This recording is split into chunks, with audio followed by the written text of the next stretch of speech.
मधुबन के बाबा, मधुबन के बाबा मुरली वाले, आपका क्या कहना, आपका क्या कहना। ओम शांति। आज 15 फरवरी 2023 के साकार मधुर महावाक्य है। आज मीठे मीठे बाप दादा बोले, मीठे बच्चे, तुम्हारे लिए योग की भट्टी मोस्ट वैल्यूएबल है, क्योंकि इस भट्टी से ही तुम्हारे विकर्म भस्म होते हैं। बाबा ने कहा, मीठे बच्चे, तुम्हारे लिए योग की भट्टी मोस्ट वैल्यूएबल है, क्योंकि इस भट्टी से ही तुम्हारे विकर्म भस्म होते हैं। बाबा ने आज प्रश्न पूछा कि किन बच्चों की बुद्धि में बीज और झाड़ की नॉलेज स्पष्ट बैठ सकती है। तो उत्तर में पापा समझाते, जो विचार सागर मंथन करते हैं। विचार सागर मंथन के लिए अमृत वेले का टाइम बहुत अच्छा है।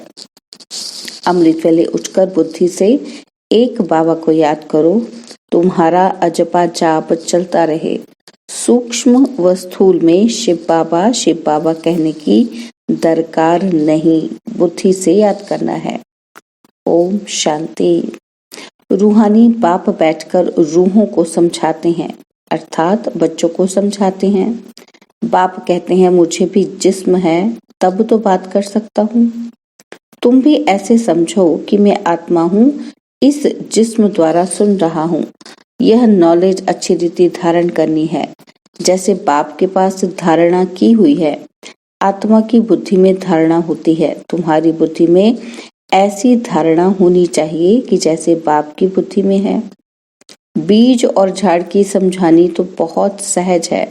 माली को नॉलेज रहता है ना कि फलाना बीज बोने से इतना बड़ा झाड़ निकलेगा। बस बाबा भी ऐसे ही समझाते हैं। यह बुद्धि में धारण करना है। जैसे मेरी बुद्धि में है, वैसे तुम्हारी बुद्धि में रहना चाहिए। वह रहेगा तब जब विचार सागर मंथन करेंगे। विचार सागर मंथन करने का समय सवेरे का बहुत अच्छा है। उस समय धंधा आदि कोई नहीं रहता। भक्ति भी मनुष्य सवेरे करते हैं। जहाँ वहाँ जाते रहते हैं, वहाँ बैठकर कोई नाम जपते रहते हैं, वह गीत गाते हैं, आवाज करते, कोई तो अंदर ही राम राम रटते हैं। यह भक्ति का अजपा जाप होता है। कोई माला भी फेरते रहते हैं। तुमको शिव शिव कहना नहीं है। जो लोग भक्ति में करते हैं, वह ज्ञान में नहीं होना चाहिए। बहुतों को आदत पड़ी हुई है, शिव शिव सिमरन करते होंगे। तुमको शिव शिव न स्थूल में न सूक्ष्म में जपना है। तुम बच्चे जानते हो कि हमारा बाप आया हुआ है, आएगा भी जरूर कोई शरीर में। उनका कोई अपना शरीर तो है नहीं, वह पुनर्जन्म रहित है। पुनर्जन्म मनुष्य सृष्टि में होता है। विष्णु के 2 रूप लक्ष्मी नारायण है। देव देव महादेव कहते हैं। ब्रह्मा और विष्णु का आपस में कनेक्शन है। शंकर का कोई कनेक्शन नहीं, इसलिए उनको बड़ा रखते हैं। उनका पुनर्जन्म नहीं, उनको सूक्ष्म शरीर मिलता है। शिव बाबा को सूक्ष्म शरीर भी नहीं है, इसलिए वह सबसे ऊंचे से ऊंचे है। वह है बेहद का बाप। बच्चे जानते हैं कि बेहद के बाप से हम बेहद सुख का वर्षा लेते हैं। बाप की श्रीमत पर तुमको पूरा चलना है। जो खुद याद करते हैं, औरों को याद कराते हैं, वह जैसे बाबा के मददगार हैं। बाप और वर्षे को याद करना है। बच्चों को समझाते रहते हैं, तुम्हारे अब 84 जन्म पूरे हुए, बाकी थोड़ा टाइम है। नाटक में एक्टर्स समझते हैं कि अभी बाकी आधा घंटा है और फिर हम घर जाएंगे। टाइम देखते रहते हैं। तुम्हारी तो बेहद की बहुत बड़ी घड़ी है। समझाया है कि अब घर चलना है। बाप को याद करने से तुम्हारे विकर्म विनाश होंगे। और कोई शास्त्रों में ऐसा सहज योग है नहीं। वह तो बहुत हठ योग करते हैं, बहुत मेहनत करते हैं, जो तुम माताएं कर न सको।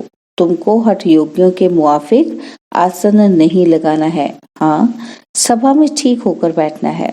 तुम्हारा राजयोग है टांग पर टांग चढ़ाकर बैठना। ऐसे राजयोग में बैठने से नशा चढ़ेगा। हठ योग में दोनों टांग चढ़ाते हैं। बाबा तुमको तकलीफ नहीं देते हैं। सिर्फ थोड़ा फर्क रखना चाहिए कॉमन बैठने में और योग में बैठने में। तुम राजयोग सीख रहे हो तो ऐसे बैठना चाहिए जो मनुष्य समझे यह राजयोग में बैठे हैं। ये हमारा राजाई का ढंग है।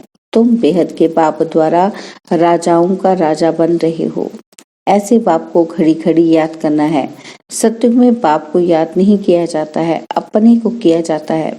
और कलयुग में न बाप को जानते हैं न अपने को जानते हैं, सिर्फ बाप को पुकारते हैं। अभी तुम अच्छी रीति जान गए हो और कोई ऐसे नहीं समझते कि अब बाप बिंदी हैं। अति सूक्ष्म भी कहते हैं, फिर कहते हैं हजारों सूर्य से भी तीखा है, तो बात मिलती नहीं है। जब कहते हैं नाम रूप से न्यारा है, फिर हजारों सूर्य से तीखा क्यों कहना चाहिए? पहले तुम भी ऐसे ही समझते थे।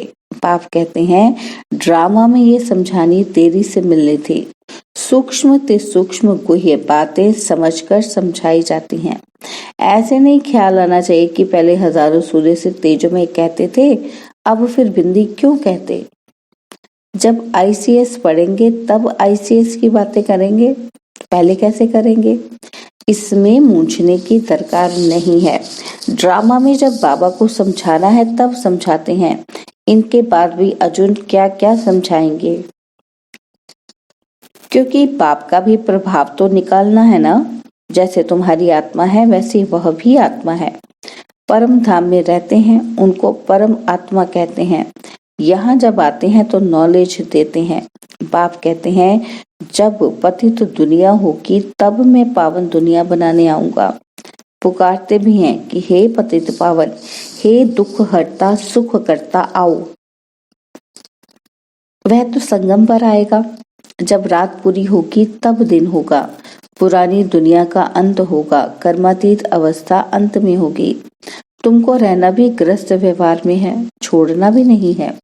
शरीर निर्वाह अर्थ व्यवहार करते हुए कमल फूल समान पवित्र रहना है। देवता तो है ही पूर्ण पवित्र, परंतु कब और कैसे बने? जरूर पुरुषार्थ किया तब तो प्रारब्ध पाई। पुरुषार्थ अनुसार प्रारब्ध बनी, जैसा कर्म वैसी प्रारब्ध, यह तो चलता ही रहता है। अभी तो तुमको कर्म सिखलाने वाला बाप मिला है, उनको अच्छी रीति याद करना चाहिए। तुम एडॉप्टेड बच्चे हो। मारवाड़ियों में एडॉप्शन बहुत होती है, तुम्हारी भी एडॉप्शन है। तुम इनके गर्भ से नहीं निकले हो। एडॉप्शन में दोनों बाप याद रहते हैं, अंत तक जानते हैं कि हम असल किसके थे। अब किनकी गोद के बच्चे बने हैं, अब इनकी गोद के बच्चे बने हैं। तुम भी जानते हो कि हम किसके थे और किसके बने हैं। मैं अडॉप्ट हुआ हूँ परमपिता परमात्मा के पास। वह है स्वर्ग का रचयिता। उनकी रचना कितना समय चलती है? आधा कल्प। नरक का रचयिता है रावण, उनका भी आधा कल्प राज्य चलता है। सतो प्रधान से तमो प्रधान बनते हैं, यह समझ की बात है। कुछ समझ में ना आए तो पूछना चाहिए। जब सूर्य चांद को ग्रहण लगता है तो कहते हैं दे दान। सूर्य चांद को माँ बाप कहा जाता है। यहाँ भी मेल फीमेल दोनों को ग्रहण लगता है, तब कहते हैं 5 विकारों का दान दे दो। वह तो 1 वर्ष में 1-2 बारी ग्रहण लगता है, यह तो कल्प की बात है। बाप आकर एक ही बार दान लेते हैं। मनुष्य बिल्कुल संपूर्ण काले बन गए हैं। आयरन एज है, सच्चे सोने में अलाय पड़ने से काला हो जाता है। नया घर पुराना घर, नए बच्चे और बूढ़े में फर्क तो है ना। छोटा बच्चा कितना मीठा प्रिय लगता है, सब उनको चूमते हैं, गोद में बिठाते हैं। और पुराना जड़ जड़ी भूत हो जाता है तो कहते हैं कहाँ शरीर छूटे तो अच्छा। ज्यादा दुख क्यों सहन करे। आत्मा एक शरीर छोड़ जाकर दूसरा लेती है और यहाँ हम बीमार को मरने नहीं देते हैं। फिर भी जितना सुने उतना अच्छा। शिव बाबा और वर्षे को याद करते रहें। बीमारी में जब ज्यादा पीड़ा होती है तो सब भूल जाता है, बाकी जिसका जिसमें भाव होता है वह सामने आ जाता है। तुम्हारा तो अंजाम वायदा है ना कि मेरा तो एक शिव बाबा, दूसरा न कोई। फिर दूसरे किसी को याद क्यों करते हो? बाप कहते हैं मेरे बिगर किसी की स्मृति भी ना आए। गाया हुआ है अंतकाल जो श्री सिमरे। सारा श्लोक कह देते, अर्थ कुछ भी नहीं समझते। है सारी संगम की बात जो भक्ति में गाएं। इस समय सिर्फ तुमको बाप और वर्षे को याद करना है। श्री नारायण तुम्हारी प्रारब्ध है, तो अर्थ पूरा बुद्धि में होना चाहिए। अर्थ बिगड़ तो बहुत याद करते रहते हैं, पिछाड़ी में जिसके साथ जास्ती प्रीत होती है वही याद आते हैं। बड़ा खबरदार रहना चाहिए। तुमको याद करना है एक बाप को।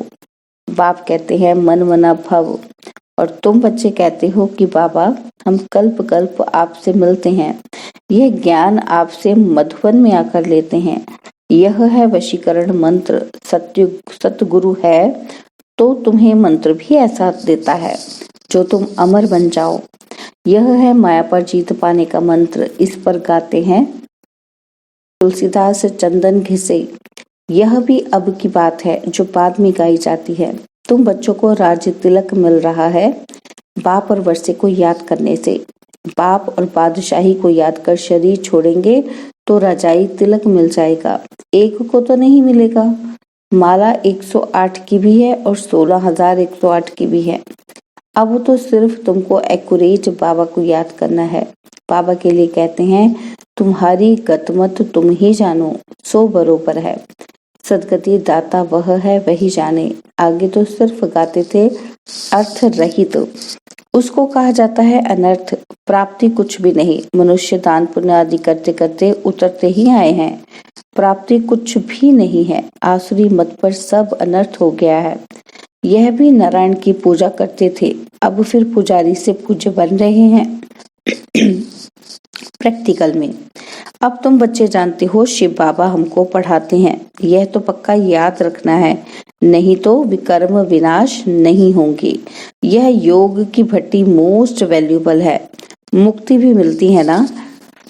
कोई कहते हैं हमको मन की शांति चाहिए, परंतु पहले ये बताओ तुमको अशांत किसने किया। जरूर पहले शांति थी, अभी अशांत बने हो, तब तो शांति मांगते हो। शांति तो सारी दुनिया में चाहिए। एक को तो शांति मिलने से कुछ हो ना सके। एक को शांति मिलने से सारी दुनिया में थोड़ी शांति हो सकेगी। अशांत किसने किया। मूंछ पड़े हैं। समझाया जाता है शांति धाम सुख धाम और यह है दुख धाम। सुख धाम में मनुष्य बहुत थोड़े थे। उस समय बाकी सब आत्माएं शांति धाम में थी। तुमको शांति वहां मिलेगी, यहाँ तो मिल ना सके। यहाँ तो है ही दुख धाम। दुख में अशांति होती है। यह तो बहुत सहज है किसी को भी समझाना। सुख शांति का वर्षा देने वाला एक ही बाप है। सत्युग में सुख शांति दोनों ही हैं। यहाँ आत्मा चाहती है कि मेरा मन शांत हो, तो जाओ तुम अपने घर परम धाम। परंतु पतित फिर जा भी ना सके, इसलिए बाप समझाते हैं कि मुझे याद करो तो अंतमति सो गति हो जाएगी।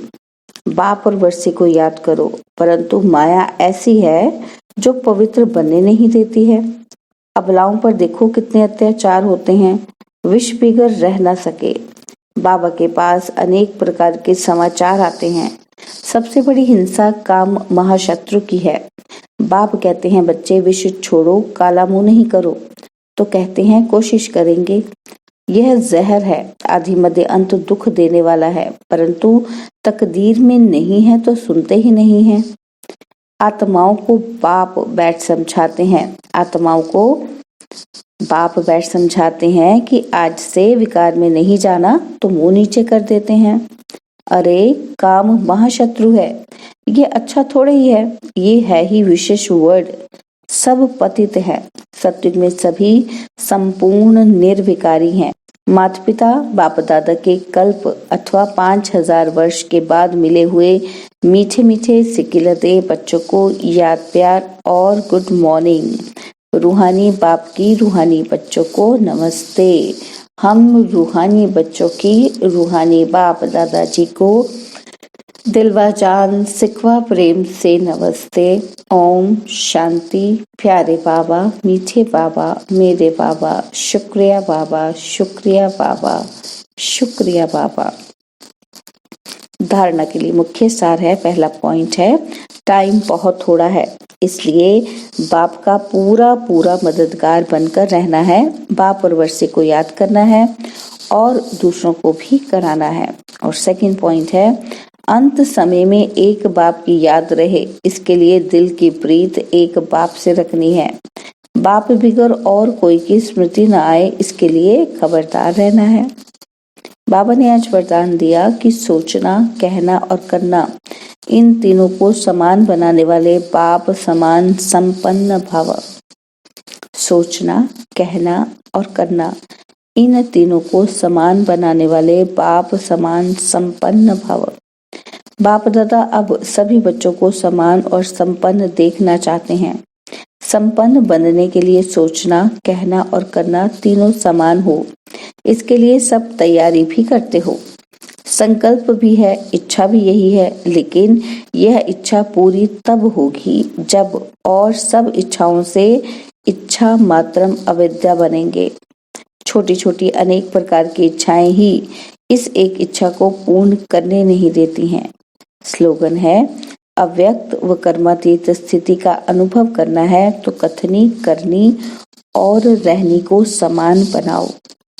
अव्यक्त व कर्मातीत स्थिति का अनुभव करना है तो कथनी, करनी और रहनी को समान बनाओ। ओम शांति।